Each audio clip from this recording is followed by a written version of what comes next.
Good things come to those who wait.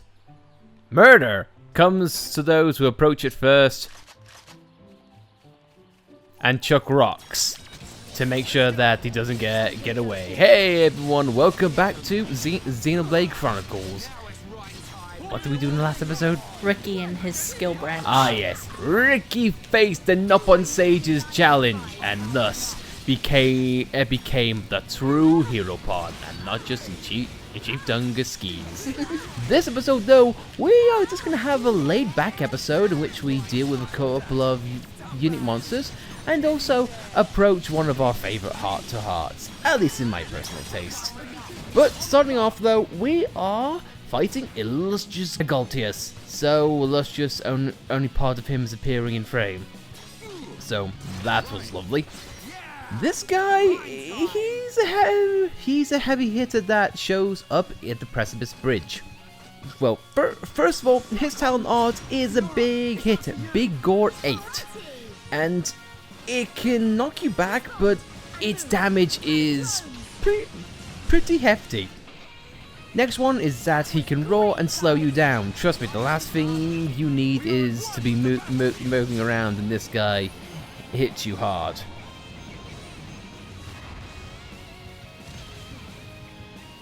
See what I mean? Fiora's not even close to being dead. But still though. I think what we need to do though is we need to quickly take care of this guy pretty fast. Hopefully Fiora will be okay, and she is. Next one is Gore, which is the typical attack which can hit pretty hard and knock you back. But next one is Blazing Fire, which can cause Fiora to die. Nope, wrong answer. Get up and cheer up, you two. Now is not the time to be depressed. So what this guy lacks in move variety, he can pretty hit hard, especially if you are a placement fighter, i.e. Shulk or anyone else. If you mess up, he can knock you back into the precipice and end your day pretty poorly. Even though it's not one of those times.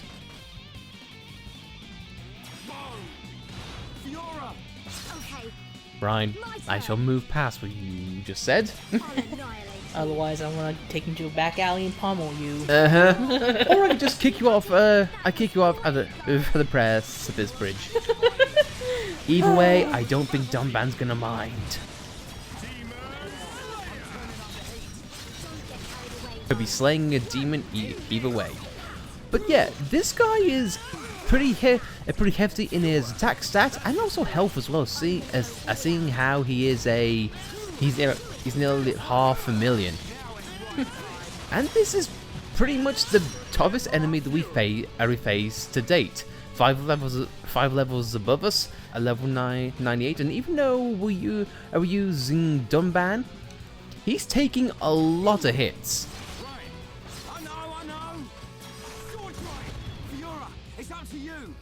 Okay, my turn. But you should not have a problem should you come prepared, or at least do the easy thing and staying away from the edges. Yeah. And also something that we haven't really addressed yet is that flying enemies, they are completely immune to topples. However, an unused piece of content in the game's code is that there's actually a Talcos? Tokilos. Yeah, a Tokilos actually being toppled, proving that initially that immunity didn't really exist. So makes you wonder why. I guess it just didn't seem right how a flying enemy could be toppled so easy when they could just fly away. Yeah, but I'm just probably picking at straws there. What we are picking up though is his goods. And Rex's helm continues to follow us. Not good. But it's our books he drops are Shut Down, Behave, Last Stand, and Lariat. Trust me, it might be our last stand if you fell down there. But now, onto the more relaxing element of our quest today. And what better relaxing place than Valak Mountain? Valak Mountain, the place of icy cold chill. I guess you could say we're going there to chill out. It just now hit me. You know, a couple episodes we were in Tefra Cave and we dealt with Belfagar Tomb. Yes? There's a Belfagar pedestal. It's almost like they're the same thing. It's like they're connected. I just now realized that. Belfagar. He must have been a popular giant back then. I mean, it said that there was a giant soothsayer, and let's face it, we've heard a lot about giants. But your point though, I wish this had a bit of a side quest on its own, but I'm just hoping. I'm hoping against hope. Anyway though, just wanted to show that off. Anyway, on to the real heart-to-heart. And here we are at night time, and in case you haven't noticed, remember that slow boast that occurred when it checked out the statue? Should you leave the area and despawn the map, his data goes, and he never respawns. I was worried we'd run into him and have to fight him. Nope, let's keep that in mind. He's not here. But what is here is Reyn and Fiora. A lovely image of snow. Makes you wonder. Does it ever snow in Colony 9? At the first sight of snow.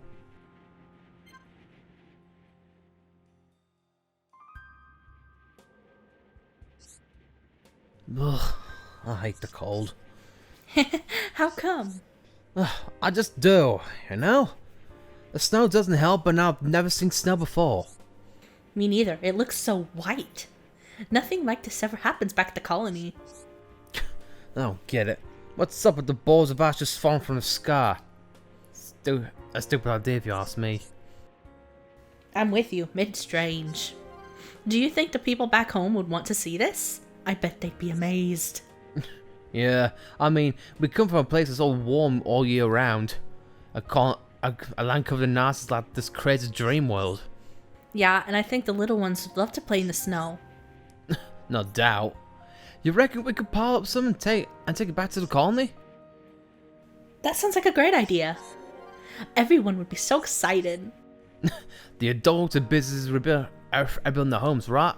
So the kids could play with us on the snow while they work. Yeah, that's brilliant, Reyn. You have some pretty good ideas once in a while. You could have left out the once in a while part, alright? We should try and figure out how the best way to transport it. It'll melt if we just carry it back to ourselves. Yeah, I didn't think of that. Or anything. I'll get shocked. He know what to do. He tells me what to think. He will tell me what to do. Wait a minute, this is your plan. You come up with something. Give me a break, Fiora. You should know me and Shulk work the team, hence why he's not here. You'll never change, either of you, I imagine. Oh, you love him, not me. Don't put context into that, please. So, already, I love the heart-to-heart because simply because I don't know, it's just different. I've heard of people, and I actually know as in people who all their lives they've lived in a warm atmosphere and have never known snow, and their first experience. Yeah, what the hell was that? Oh my god, I apologize. My mouth just closed up on itself, but no. And their first experience with snow, it just throws them for a loop. It exists both in real world and in fiction. It just seems so alien, but yet there's always different perspectives. Who knew? Seeing things from different perspectives was a good thing. Mm-hmm. This game has been all about that. And plus Ron saying, I did good, I came up with an idea. Oh no, it's just charming. It's just charming. Anyway though, I've gone from Reyn and Fiora having a moment. Now it's time for a moment to end with Dunban. And also, let's go from a cold place to a warm place, shall we?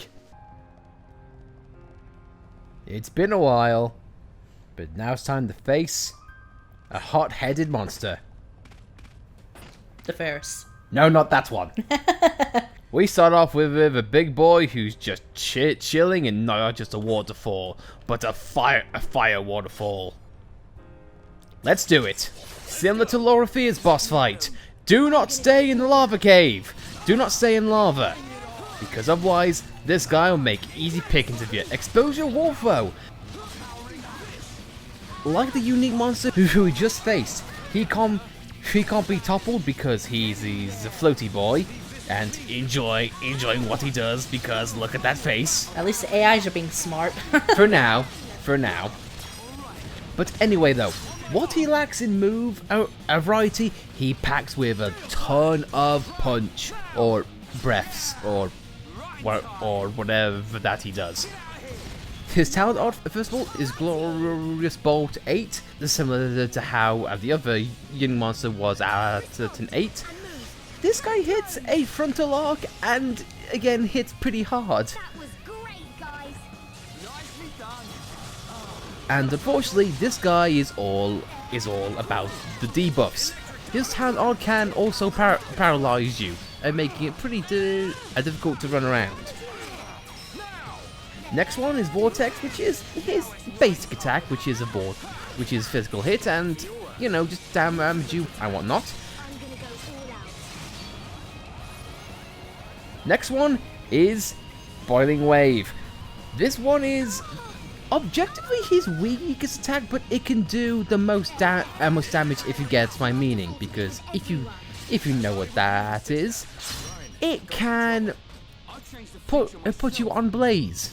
Apart from the environment being absolutely an eyesore in the coolest way, the nebulas can cause a problem, and also the lava can as well. But if you stay put or have a lot of ether attacks, you should be pretty much okay.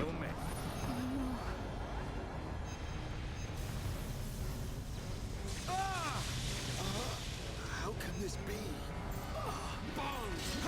Now! Eat this! I'm powering up, my sister. Energy. Do it, right?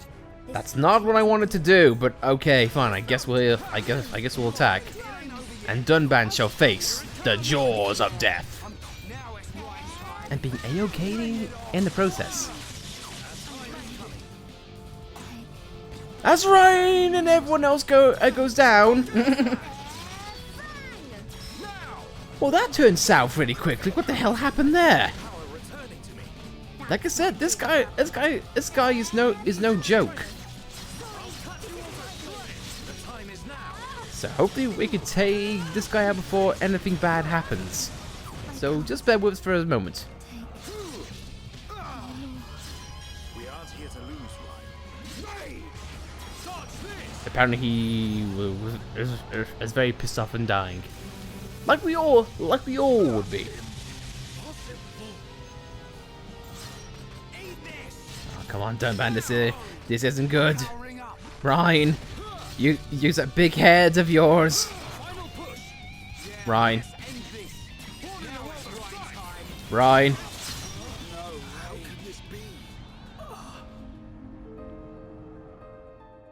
Jerk!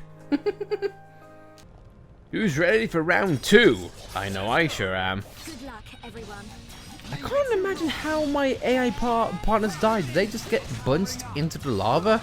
No, his talent art goes in the frontal arc. Ah, never mind then. I'm getting tunnel vision. I can't see things around me. I apologize. As Dunban, I just get caught up in the battle. Who'd have thought?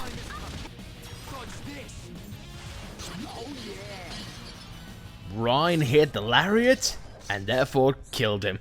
And who'd have thought? All that arm spinning worked out in the long game. Reyn, I'm proud of you. As we get a frost glass in here. Okay. Well, we get his heart and affinity. So I'm on about that, and so brings an end to a fire-breathing dragon. The only one in Valk Mountain, right? Yeah, definitely. You can't get worse than that. Nope. Nope. Not at all. And we haven't been making the same joke over and over again, have we? This is completely unique. Ha ha ha. I'll stop there. The Outboxy drops a tantrum, burnates while down Serene Heart. Let's get out of here before anything else shows up. After a good fight, I think it's time that we rekindle our relationship. Next up, I think is one of my is my most favorite hearts. Not for story, for development, not for world building. I think just out of a personal taste between me and Alice. With everything going on, despite everything that Fiora's been hiding from Melia, from Shulk, there's always one person that you can talk to. That's family. A family of two, to be more precise.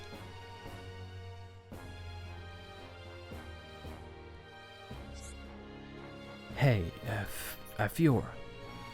Can Big Brother ask his little sister a question? Sure, Dunban, what is it? Has that body of yours really healed?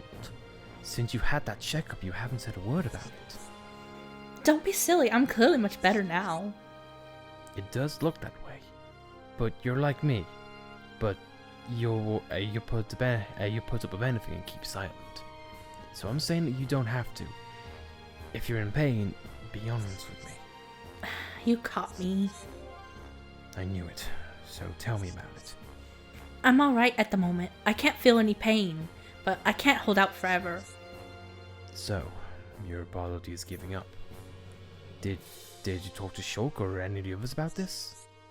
I haven't told anyone else yet. How can I? I couldn't stand it if they were worrying about me. And I can see what you mean. I know how it feels. It wasn't long ago that I was out of action. There's more to it than that. What's this all of a sudden? I mean, you know better than anyone else what state I was in. Yes, but this is a completely different situation. Fiora, Do you realize what's happened to me? I'll never get to grow old with the ones I love. This body could stop functioning next year, or next week, or any time for all I know. I'm sorry. I guess I overstepped the mark a bit. But I still think you'll feel better if you talk about all this. No, I won't, Dunban. Wait, are you making me angry on purpose? I'm not good with words. I never say the right thing. That's why I figure making you blurt it out is the easiest way. You know, I'm sorry I was so rude to you just now. You're right, I do feel a little better getting it off my chest. Good.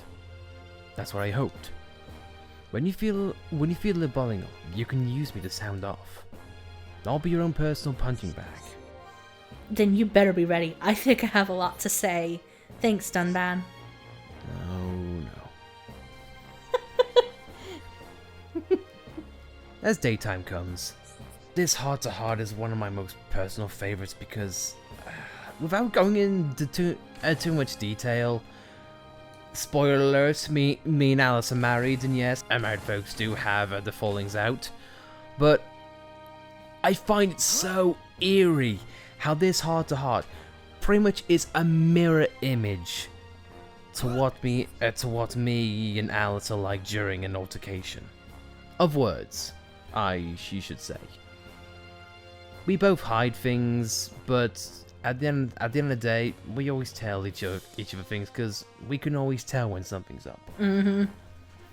I can't hide things from you at all because you pick things up immediately. Mm-hmm.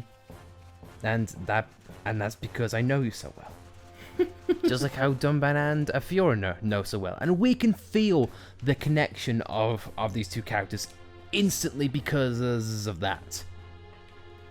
I know it's fiction, and I know it's not as easily relatable, but just seeing how pretty much it go the same way as some of our conversations do.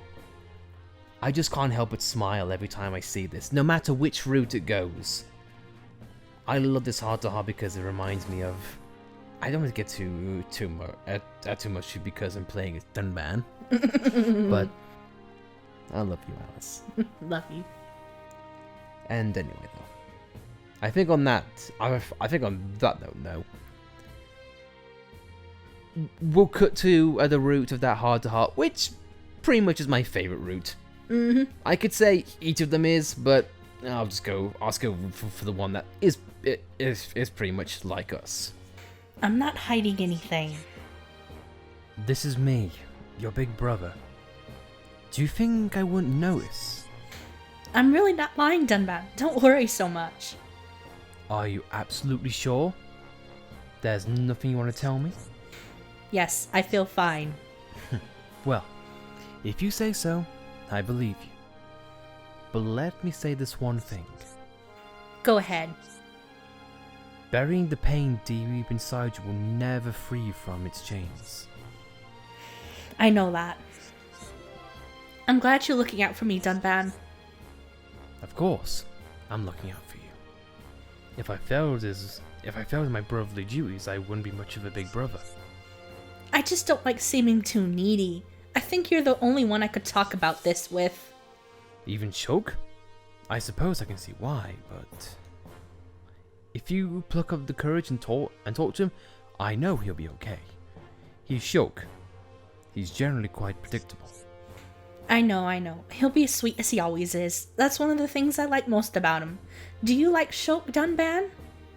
Can I choose not to answer? Yes, I do. I say that behind gritted teeth. But enough of this soppy chit-chat. You need to get your energy up and your confidence back. Now, let's go and find our friends. Okay. I'm so happy you're my big brother. You know that, right? Wait, I do?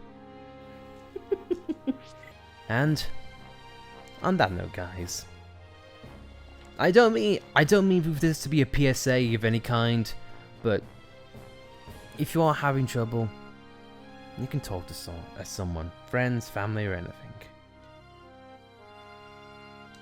There's always someone who knows you better than what you think.